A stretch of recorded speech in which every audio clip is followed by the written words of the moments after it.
Hey, what was it I was saying? And I mean, literally, that was half an hour ago. Tonight's video just went up. In fact, I had to wait for it to finish so I could do this. I got up to the house, sat there for a few minutes, told number two, I said, hey, since you're going out to your room, I said, why don't you walk down and see what you think on that heifer? And she called and says, get to the barn now.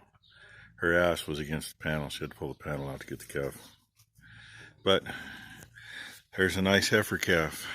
Pretty good sized one too, so she can have a heifer calf that big as a 2-year-old. She'll never have trouble again. And yeah, she did it on her own. It was the gate that was in the way, so there we go. The 2-year-olds are now officially done.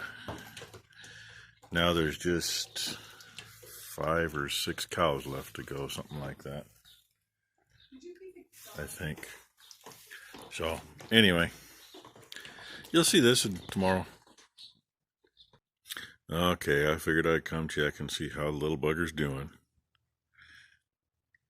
No help for her. She's got it figured out. Ooh, and running around already. Good mama. Yes, good mama. Good mama. Looks like she's been on about every teat. They're all slimed up and shiny. Do you think, baby? Yeah, if I point the camera in the right place, everybody can see you. Yeah, hi, baby. Yeah, there, get your feet out where I can see them. Wasn't sure there for a minute if she had that rake to her because she got a rake to her, or if she was knuckled over, but she's getting around good. Not bad for only being, is she about an hour old? That's not your mama, kid. I don't think you want to go there with her. And still got some fluid in the bag.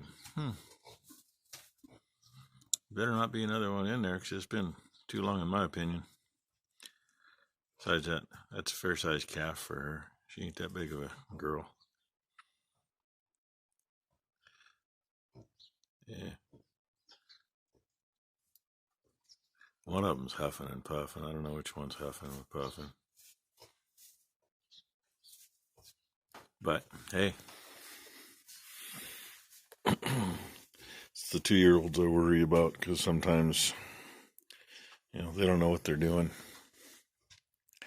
But what I like is to come out here and see that calf up and running around and already eating. That's what I like. I don't care if it's out of a young cow or it's out of an old cow. Calf up and running around is a calf up and running around. That's 90% of it. Now, I'll keep her that way. Oh, I suppose while I'm out here, let's see what we can get for a sunset. It's still, it's right on the edge of the trees. Really right on the edge of the trees up there. But if we get the brightness out of it, there we can see something. It actually looks a little better on the camera than it does in real life, but I might be able to see a few more wisps in the clouds without the camera, but oh well. That's plenty for tonight. That's going to make a long video tomorrow. Oh, they're not showing up. Maybe they are. Those little black dots? That's just a few of the white bellies. And a little pinky over that direction. And look, all kinds of stars right there. A little bit of fog down here in the bottom this morning. Interesting. I don't know what the humidity is. I didn't check that this morning, but it's 40 degrees. And see if I can show you. Remember last year we had all the white bellies in here building nests. That nest has a beak sticking out of it. Poof. 2 of them just came out. There's 2 nests. Yeah, light's wrong. Oh, wait a minute. 1, 2, 3, 4, 5, 6, 7, 8, 9, 10, 11. Yeah, there's only a few nests in here. I didn't even look back up this way. I even got one over there. That one's not quite put together yet. As they come down to where all they have is just a little round hole to get in and out of. And this one here has got a chunk of hay mixed in with it, which is interesting. And I don't know how many are down here over the manure. Last year, if any of you remember seeing it, be down toward that end, had a bunch of orange bellies, had nests down that way. And as soon as they were done with them, these guys came in and finished the nest off to make it look like that, which was pretty cool. And I know there's one on top of that light, because I saw one making it the other day, but it looks like it's an orange belly nest though from here. That's staring at the light too, so anyway,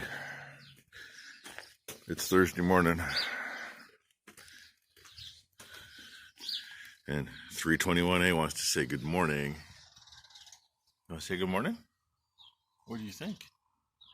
Shy? No way. You're not shy. Are you shy? Are you shy? Okay, he's too shy. You're right, when I made it over here, I looked in from outside, I could see that little bugger eating this morning. She has just been going to town, and Mama is being a good mama. I gotta say, I mean, granted we only had 9 or 10 of them over here in this pen, but first timers are always a pain in the butt, because they don't have a clue. Some of them paid attention when they were younger. And by the way, it does kind of help where we have the main maternity pen over there, and right on the other side are the yearling heifers. I think it does, because when they were little bitty shits, they don't remember that. You know, they remember getting up and eating, but as a mother, they don't have a clue. It's also kind of nice over here, spin you around, get you dizzy. It's nice if the first one we have calved over here is good, because the others pay attention. But there's years that we've had the first one doesn't have a clue. We fight her for 2 or 3 days before she'll let the calf nurse. You know, we end up cleaning the calf up because she don't have a clue. And that's just the way the year will go over here. Unless one of these over here happens to see somebody on the other side of the feeder do it, and then they go, oh, is that what I'm supposed to do? You know, instinct is instinct, and they still got to learn a little bit. I'd say that one from last night, she's got the instinct, and maybe she learned a little. But I thought I'd just bring you over here quick. A little heifer there. I'm not sure which boy that is. I think it's Boomers, but I'm not sure. Yeah, it's Boomers, because the other one's clear down there. I know it's got a tag, that's how I know. And I don't know where the little girl's hiding. But I'm going to guess that nice looking, beautifully smelling pile of poop is from the little girl. Because it seems to be what we're doing in here about the second day. So, she not only needs to get tagged and tattooed today and get her baby shots since she hasn't had them yet. There she is by the other post. The cow was hiding her. But she'll probably get her scar pill too.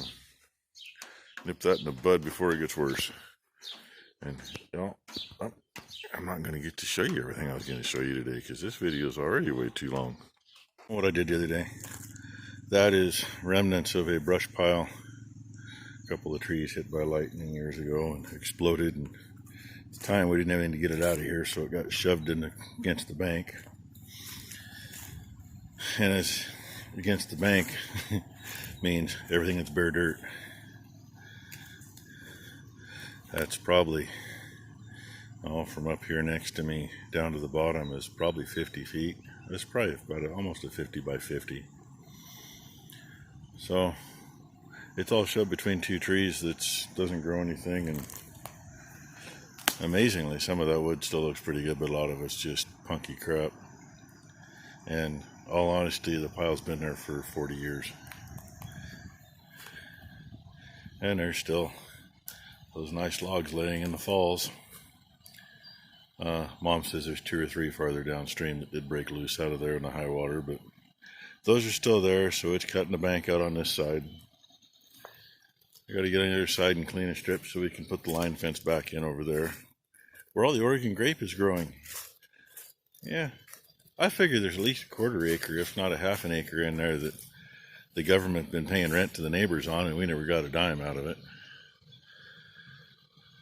Oh, when I'm over there, I'm going to take the hoe in and clear a spot so we can actually put the fence in.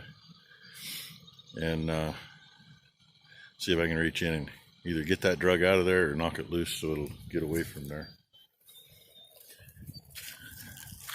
And now, since we can't find any 12-foot braces, and unfortunately when they put the government fence in on the line behind me, they started it 13 feet from the frickin' property line.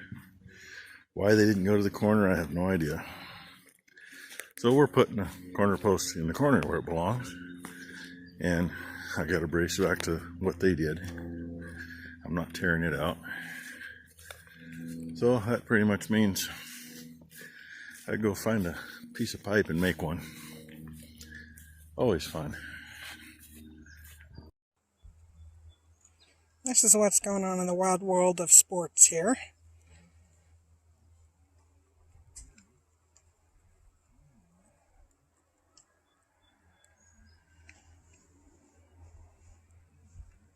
Looks like a good spot to end the video for the night. Gate is done. I forgot to add onto the chain before it came up, so I brought a hammer link up, squished it together with a big pair of pliers, added a piece. If you're going to use this gate a little more often, I do something different, but you can do it without getting shocked. That's not hot. Just don't touch this one.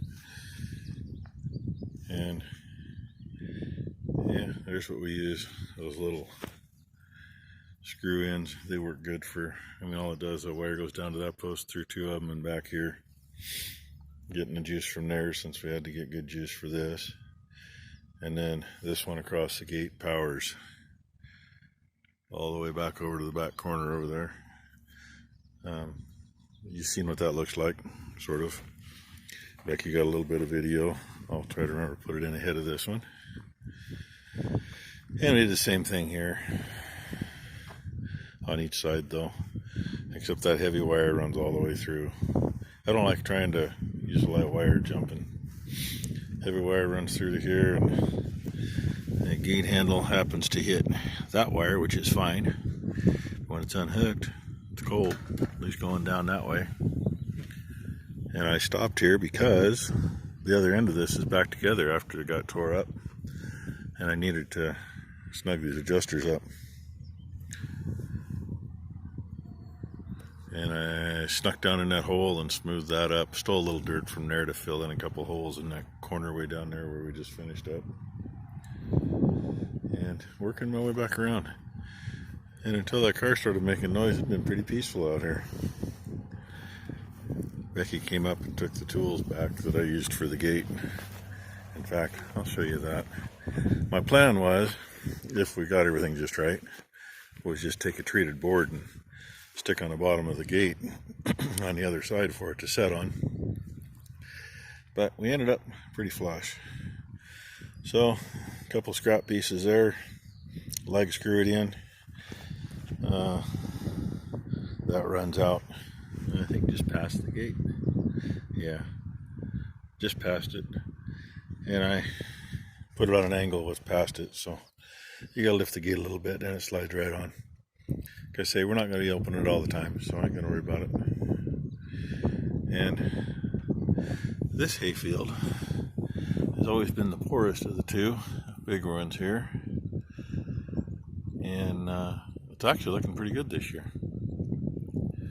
Mostly meadow foxtail. This has always had a lot of annuals in it. Frickin' dog hair and that kind of stuff that always was a pain in the butt with a sickle machine cutting. And meadow foxtail is pretty well covered over it now. I'm I'm going to say maybe it was from a couple of years of not having the center fence down there and cutting it all together. You spread the seeds. So, but most of the grass doesn't look near as good as it should by now. I mean, this stuff's actually probably kind of on the ball for this time of year. Could be a little taller, but it's not bad. But out here, I mean, there's nothing here to speak of. Yeah, there's some weeds and crap in here because this hill piece, we can't get into it to do anything with it as far as spraying other than hand spraying. But even over here where it's better grass and not as much weeds, it's just not there. It ain't going. Down in the bottom it's kind of here and there. And I mean, the only place we found really wet stuff digging holes is where I just did clear back there, and I mean that's usually a swamp. I got skid steer right down in there, and normally you wouldn't even do that in June. And hey, I've never shown this through here.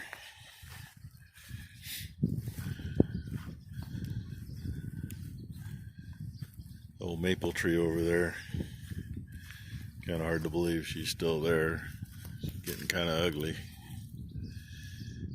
That's about 6 foot across at the butt, at least. Maybe more than that. And there's a nice mess down there. First time I looked down in here. That's one way to jam everything up. Used to be when I was a kid. Let's see if I can get in the right spot without killing myself. Yeah, about dead center of the screen. There used to be a hollowed out cedar stump there. And I don't know, I was 7 or 8 years old. Mom and I were out here doing whatever. She says, "Hey, don't move." Well, I was playing next to it. I ended up standing inside it and had 4 doe walk right against it. I mean, within 2 inches of me. I just stood there nice and quiet. They walked by. That's pretty cool. Once in a while that happens. Not very often anymore, but once in a while. So, anyway, thank you for watching. And hope you all have a great Friday.